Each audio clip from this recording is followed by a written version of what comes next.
for coming. I have a short little piece to read about an experience I had a couple years ago, and I hope you like it.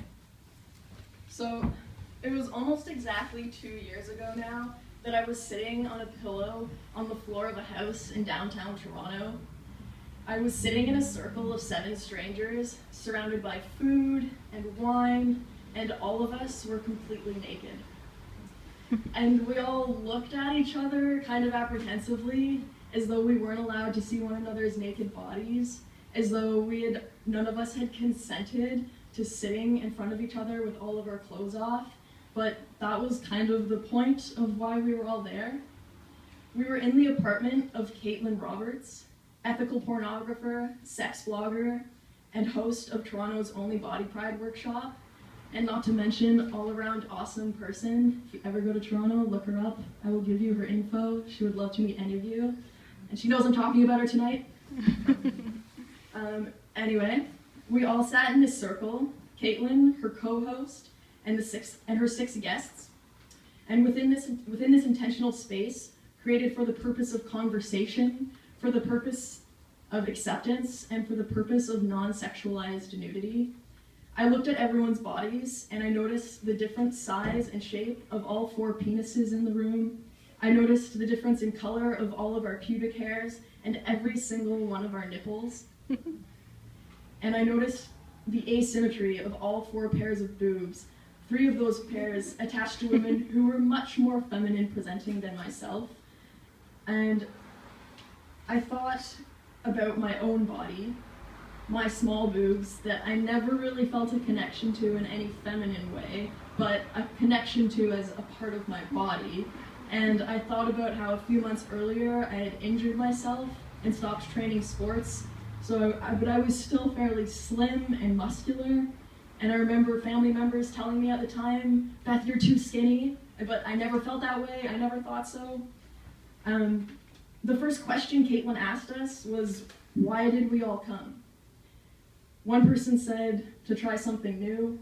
There was a couple there together that wanted an interesting bonding experience, and the man next to me, his name was Roy, said that he was there to meet like-minded people. I didn't really know what he meant by that.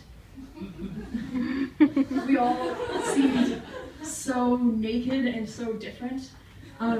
But as the night went on, and he started opening up and answering the questions, I started to realize that this kind of space, this intentional space of nudity and openness, was actually the place that he felt the most comfortable. When it was my turn, I said, well, I enjoy body-conscious activities, which is true. I thought about it some more, and I don't really know why I went. Honestly, I think I was thrill-seeking at the time. I found this ad on Facebook, reposted by a friend of a friend, for a Body Pride workshop that was inspired by a similar one hosted by Betty Dodson in her apartment in New York City. I had no idea what a Body Pride workshop even was. It was $50, 4 hours, nudity, strangers. Kate, let's do it. I'm in. I guess it felt like the right thing to do at the time, but I was nervous, like very nervous for weeks.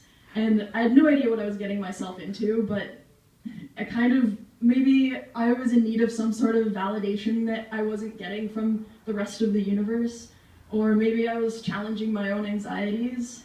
Not really sure, and I don't really think it matters. But as soon as I walked into Caitlin's apartment that night, I was the first one there, and I was a little bit early. I was greeted by 2 of the most incredible individuals I've ever met in my entire life.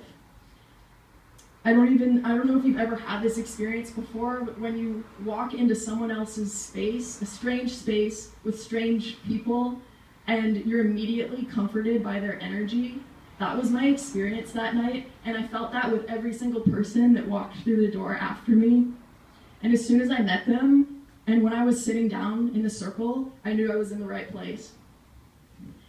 As the night went on, we were asked different questions, and we all took turns answering.